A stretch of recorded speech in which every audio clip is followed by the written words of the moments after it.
ഈ റൂമിൻ്റെ ബാത്റൂമിൽ കയറിയത് ഒരാൾ തുണി ഉരിഞ്ഞിട്ടിട്ട് പോയിരിക്കുന്നു. കണ്ടാ എന്തൊരു നീളം! എൻ്റെ അമ്മോ, നമ്മൾ താമസത്തിന് വന്നതിന് മുമ്പേ അവർ താമസത്തിന് വന്നു. ഹലോ, അപ്പം നമ്മൾ വീട് പണി എവിടം വരെയൊക്കെ ആയെന്ന് നോക്കാൻ വേണ്ടി വന്നതാണ്. പണിയൊക്കെ എന്തായി? തേപ്പ് തുടങ്ങിയിട്ട് കുറച്ചായി, തേപ്പ് തീരുന്നില്ല. ഏകദേശം 1.5 മീറ്ററോളം മുകളിലാണ് നമ്മുടെ വീട് നിൽക്കുന്നത്. കണ്ടാ, ബാ, ഇതാണ് നമ്മുടെ അടുക്കള. ആദ്യം അടുക്കളയിൽ കൂടി കയറാം.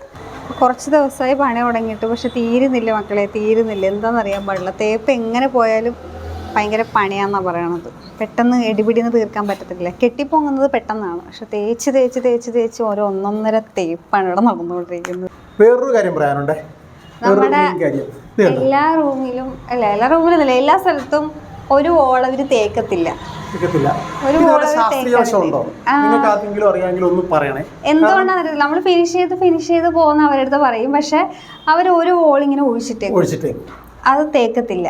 അപ്പൊ ഞങ്ങൾ ഇത് എന്തുകൊണ്ടാന്ന് അറിയാൻ വേണ്ടിട്ട് പലരുടെ അടുത്ത് ഇങ്ങനെ ചോദിച്ചു, വീട് പണി നടക്കുന്നവരുടെ അടുത്തൊക്കെ ഇങ്ങനെ ചോദിച്ചു, നിങ്ങളുടെ വീട്ടിലും ഇങ്ങനെയാണോ തേക്കുന്നത്? അപ്പൊ പറഞ്ഞു അവരുടെ വീട്ടിലും ഒരു വോൾ ഇങ്ങനെ ഒഴിച്ചിട്ടിട്ടാണ് തേക്കണത്. വേറെ പണിക്കാരി, നമ്മുടെ പണിക്കാരല്ല, വേറെ പണിക്കാര്. അപ്പൊ എല്ലാ മേശരിമാരും ഒരു വോള് ഒഴിച്ചിട്ടിട്ടാണ്, ഒരു മുറിയിൽ ഒരു വോൾ ഒഴിച്ചിടും. എന്തിനാണ് അതൊന്നും മനസ്സിലായിട്ടില്ല. അതിന് പിന്നിൽ എന്തോ ഒരു ശാസ്ത്രീയ വശം ഉണ്ടെന്നാണ് പറയുന്നത്. അറിയാവുന്നവരാരെങ്കിലും ഉണ്ടെങ്കിൽ ഒന്ന് കമന്റ് ചെയ്യണേ, എല്ലാവരും ഒന്ന് അറിയട്ടെ എന്താ സംഭവം. നിങ്ങളുടെ വീട്ടിൽ അങ്ങനെ ഉണ്ടോ? അതെ, നിങ്ങളിപ്പോ വീട് പണി നടക്കുന്നവർ ആരുടെയെങ്കിലും വീട്ടില് ഇങ്ങനെ കംപ്ലീറ്റ് തേക്കാതെ ഒരു ഫിനിഷ് ചെയ്യാണ്ട് എവിടെയെങ്കിലും ഇങ്ങനെ ഇട്ടിട്ടുണ്ടോ എന്നുള്ളത് ഒന്ന് പറയണേ. ഈ റൂമിന്റെ ബാത്റൂമിൽ കയറിയത് ഒരാൾ തുണി ഉരിഞ്ഞിട്ടിട്ട് പോയിരിക്കുന്നു. കണ്ടാ എന്തൊരു നീളം!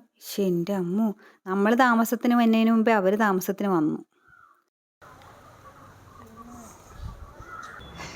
നമ്മുടെ സ്റ്റെയർ ഇതാണ്. എനിക്ക് സത്യം പറഞ്ഞാൽ ഇതിൻ്റെ മേളിൽ കയറി ഇതൊക്കെ ഒന്ന് കാണണമെന്ന് ഭയങ്കര ആഗ്രഹമാണ്. പക്ഷെ ഭയങ്കര പേടിയാണ് ഇതിനെ കയറാൻ. പക്ഷെ ഞാൻ പിന്നെ പ്രമോദിൻ്റെ ഇവിടെ നിർത്തിയിട്ട് ഞാൻ താഴത്ത് ഇങ്ങനെ പിടിച്ച് കയറും, എങ്ങനെയെങ്കിലും ഒക്കെ ഒന്ന് കയറും. പ്രമോദിൻ്റെ വീഡിയോ കറക്റ്റായിട്ട് എടുക്കും, കാരണം ഞാൻ ഉരുണ്ട് വീണ് കഴിഞ്ഞാൽ അതൊരു വൈറൽ വീഡിയോ ആണല്ലോ. ദൈവമേ, സിമ്പിൾ മാസ്പെട്ടു.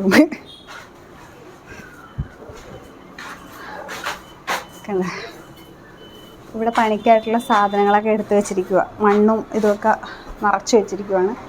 പിന്നെ അതെ ഇവിടെ ഉണ്ട് നമുക്കൊരു കുട്ടി.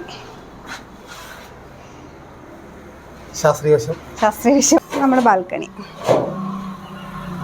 ഇവിടെ നോക്കിക്കഴിഞ്ഞാൽ റോഡിലൂടെ പോകുന്നവരെല്ലാവരുമായിട്ട് നോക്കാം. അതെ, വീട് പണിക്ക് ശേഷം വീട് പെരവസ്തുലേക്ക് കഴിഞ്ഞിട്ട് പ്രമോദിയുടെ ഇവിടെ കസേരയിലിരിക്കും. അതാണ് കൃഷിഭവൻ. അതിൻ്റെ അപ്പുറത്ത് കൃഷിഭവൻ. ലൊക്കേഷൻ പറഞ്ഞു കൊടുക്കണ.